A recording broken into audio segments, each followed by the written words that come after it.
గిరిసించర్ల గ్రామం గిరిసించర్ల గ్రామం నేరేడుచర్ల మండలం సూర్యాపేట జిల్లా. నా పేరు కొరపెడత సైదులు. గిరిసించర్ల గ్రామ పార్టీ అధ్యక్షుడిని. గత ప్రభుత్వంలో పేద కుటుంబం నుంచి పెళ్ళైన ప్రతి ఆడబిడ్డకి కళ్యాణ లక్ష్మి పథకం కింద ₹1,00,000 ఇవ్వడం జరిగింది. మధ్యతరగతి కుటుంబం నుంచి హాస్పిటల్కి పోయినట్టయితే సీఎం రిలీఫ్ ఫండ్ అని మా గిరిసించర్ల గ్రామంలో కొన్ని వేల కోట్ల రూపాయలు సీఎం రిలీఫ్ ఫండ్ ద్వారా ఇవ్వడం జరిగింది. కళ్యాణ లక్ష్మి కానీ, షాదీ ముబారక్ కానీ, రైతు బంధు టయానికి రైతు విత్తనాలు తెచ్చుకోవడానికి టయానికి రైతు బంధు డబ్బులు ఇవ్వడం జరిగింది. ఈ కాంగ్రెస్ ప్రభుత్వంలో కళ్యాణ లక్ష్మి ఇవ్వలేదు, సీఎం రిలీఫ్ ఫండ్ లేదు, రైతు బంధు డబ్బులు లేదు. కరెంటు కూడా మా దగ్గర చాలా ఇబ్బంది అవుతుంది.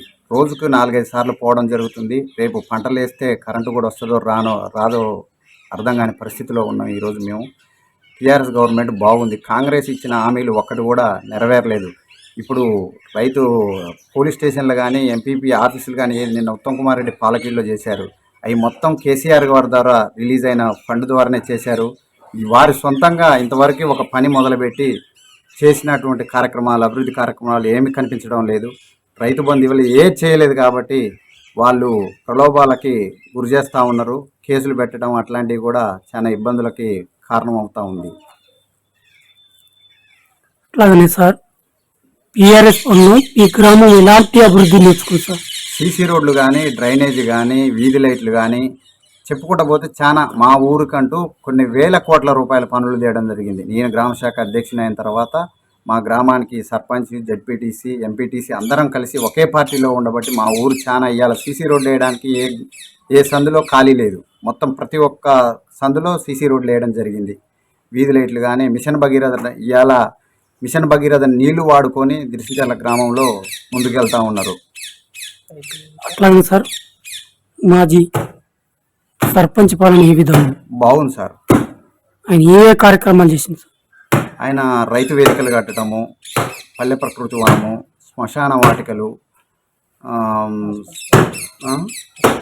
హాస్పిటల్, ప్రతిదీ చాలా అభివృద్ధి జరిగింది. అట్లాగని సార్, మాజీ ఎమ్మెల్యే గారు ఓడిపోవడానికి ప్రధాన కారణమే సార్? మాజీ ఎమ్మెల్యే గారు ఓడిపోవడానికి ప్రతి ఓళ్ళని దగ్గర తీసింది సార్. ఇక్కడ ఒక అధ్యక్షుడు, ఒక సర్పంచ్, ఒక జడ్పీటీసీ, ఎంపీటీసీ అనేది లేకుండా ఇప్పుడు మామూలుగా సాధారణ వ్యక్తిపోయిన దగ్గర తీసి పార్టీని మొత్తం ఆగమాగం చేశారు. ఈ గిరిసించర్లకు వస్తే గ్రామ శాఖ అధ్యక్షుడిని కలుపుకొని పోవడానికి అందరూ నేనంటూ ముందుకు పోవడం జరిగింది. దానివల్ల కొద్దిగా మైనస్ కావడం జరిగింది. అట్లాగనే సార్, బీఆర్ఎస్ పనులు పెట్టినటువంటి సంక్షేమ పథకాలు ఈ మారుమూల గ్రామానికి ఏ విధంగా అందినాయి సార్? మంచిగా అందినాయి సార్. ప్రతి కార్యక్రమం, ప్రతి పథకం మాకు ముందుండి చేయించినాం. ఇప్పుడు కాంగ్రెస్ పార్టీ వాళ్ళకు కూడా ఇచ్చినాం మేము. టీఆర్ఎస్ పార్టీ, బీఆర్ఎస్ పార్టీ అని లేకుండా ప్రతి కార్యకర్తకి ఇచ్చినాం, నిరుపేద కుటుంబానికి. అట్లాగని సార్, గత టీఆర్ఎస్ పనుల్లో మీ గ్రామంలో యాదవులకు ఎన్ని యూనిట్ల గొర్రెలు ఇప్పించారు సార్? సుమారు ఒక 60 యూనిట్ల వరకు వచ్చినాయి. ఇంకా సగం మందికి వచ్చినాయి, సగం మందికి ఆగినాయి. అవి కూడా డీడీలు తీసినాం. గవర్నమెంట్ రాపోయేసరికి ఆగిపోయినాయి. ఇప్పుడున్న గవర్నమెంట్ డీడీలు కట్టినంత వరకైనా బ్యాంకులో డిపాజిట్ చేసినంత వరకైనా ఇస్తే బాగుంటుందని నా కోరిక, ఆలోచన. అట్లాగని సార్, డబుల్ బెడ్రూమ్లు ఎన్ని ఇచ్చారు సార్ మీ గ్రామంలో? డబుల్ బెడ్రూమ్ ఇల్లు ఏం రాలేదండి. అప్పుడు ఎలక్షన్ల ముందు వచ్చినాయి. ఎవరెవరు మధ్యతరగతి కుటుంబం అని వాళ్ళని ఓకే చేసినాం, చేసి పంపించినాం. ఎలక్షన్ కోడ్ వచ్చింది, ఆగిపోయింది. అట్లానే బీసీ బంధువు కానీ, దళిత బంధువు కానీ మీ గ్రామంలో ఎంతమందికి ఇచ్చారు? అన్ని ప్రతి ఒక్కటి అప్లై చేసారు. అప్లై చేసిన దాంతోపాటు ఓకే చేసినాం. చేసిన తర్వాత ఎలక్షన్ కోడ్ వచ్చి మొత్తం ఆగిపోయినాయి. బీసీ బంధు కానీ, దళిత బంధు కానీ మొత్తం ప్రతి ఒక్కటి అప్లై చేసుకున్నారు, ఓకే అని చెప్పారు. ఎలక్షన్ కోడ్ వచ్చి ఆగిపోయింది. అట్లాగనే రానున్న సర్పంచ్ ఎలక్షన్లో మీరు మీ గ్రామ ప్రజలకు ఎలాంటి సూచనలు ఇస్తారు సార్? మన ఇప్పుడు గ్రామాలలోకి వెళితే ఇప్పటివరకు అయితే టీఆర్ఎస్కే అనుకూలంగా ఉంది. ఎందుకంటే కాంగ్రెస్ నమ్మే పరిస్థితి లేదు. ఇవాళ గ్రామ పంచాయతీ ఎలక్షన్లకి, ఎంపీటీసీ, స్థానిక సంస్థల ఎన్నికలకు పోవడానికి కూడా కాంగ్రెస్ వాళ్ళు అందుకనే ఈరోజు ఆగింది. రైతు రుణమాఫీ చేయలేదు. మనం ఇచ్చిన హామీ బస్సు తప్ప ఏదో ఒకటి అవపట్టడం లేదు. అందుకోసం అని చెప్పి గ్రామాలలో టీఆర్ఎస్ఏ ఎక్కువ ఉంది, టీఆర్ఎస్ఏ గెలుస్తుంది అని చెప్పేసి కాంగ్రెస్ వాళ్ళు ఆపిర్రు. ఇప్పుడు రైతు రుణమాఫీ చేసన్నా రైతులకు పోదామా, గ్రామాలలో పోదామని ఆగిర్రు. ఇప్పటి వరకు అయితే టీఆర్ఎస్ క్యాడర్ గట్టిగానే ఉంది గ్రామాలలో. అట్లాగని సార్, మీరు కూడా ఒక రైతు, రైతు బంధు వల్లే రైతు బీమా, రుణమాఫీ రుణమాఫీ, దీనిపైన రైతులు ఏమేమి ఉంటారు? చాలా గర్రుతో ఉన్నారండి.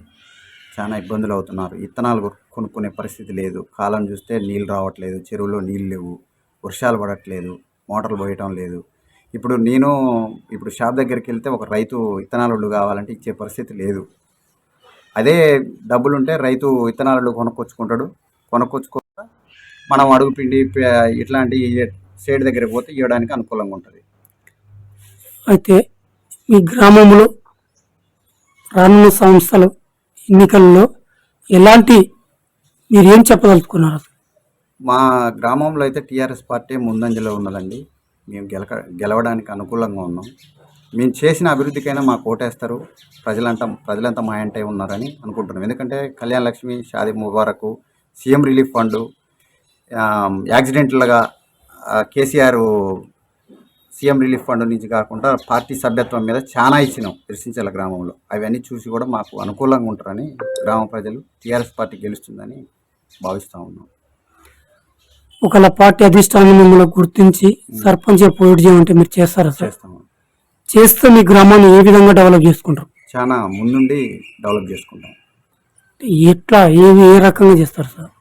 అంటే నిధులు ఏడాది వస్తున్నాయి అనేది అని మీకు ఏమన్నా? కేంద్ర గవర్నమెంట్ నుంచి వచ్చేవి ఉన్నాయి, రాష్ట్ర గవర్నమెంట్ నుంచి వచ్చేవి ఉన్నాయి, గ్రామ పంచాయతీ జనరల్ ఫండ్ నుంచి వచ్చేవి ఉన్నాయి. అవి పెట్టి చేయడానికి. అట్లాగనే సార్, ఇప్పుడు సర్పంచ్ లేడు, ఇప్పుడు అధికారులకు ఇచ్చారు, అసలు పాలన ఏ విధంగా ఉంది సార్? వేస్ట్ అండి. అసలు ఒక నల్ల నీళ్ళు అడిగినా కానీ రెస్పాండ్ కావట్లే. గ్రామంలో అధికారులు ఏం బాగలేదండి. సర్పంచ్కున్నంత అనుకూలత కాలువలు తీయడం కానీ, నీళ్లు రావడం కానీ కనీసం వాళ్ళు పట్టించుకునే పరిస్థితి లేదు.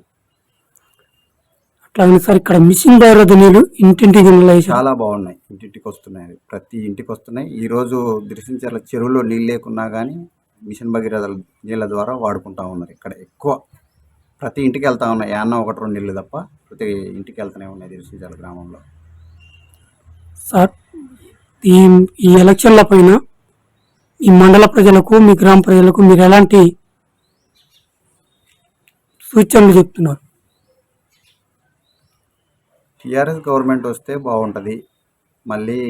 కానీ ఇచ్చిన హామీలు కేసీఆర్ గారి ఒకసారి కాకుండా కాంగ్రెస్ పాలన చూద్దామని జనాలు మోసపోయారు, వేసిర్రు. మళ్ళీ కేసీఆర్ గారు వచ్చే ఆలోచన ఉంటే బాగుంటుందని మా అందరి ఆలోచన. అట్లాగే సార్, కాంగ్రెస్ ప్రవేశపెట్టిన 6 గ్యారెంటీలు ఏ విధంగా అమలని చెప్తుంది సార్? ఏది లేదండి. ఆ బస్సు కూడా కొట్టుకునే పరిస్థితి ఉంది. ఏ హామీ నెరవేరలేదండి ఇంతవరకు. ఉచిత మహిళల బస్ పైన మహిళలు ఏమంటారు సార్? తిడతా ఉన్నారు. మేము పల్లెటూరులో ఉండేవాళ్ళు ఎప్పుడో ఒకసారి పోయేది. అది గవర్నమెంట్ ఉద్యోగస్తులు తప్ప ఎవరికి ఉపయోగపడటం లేదు.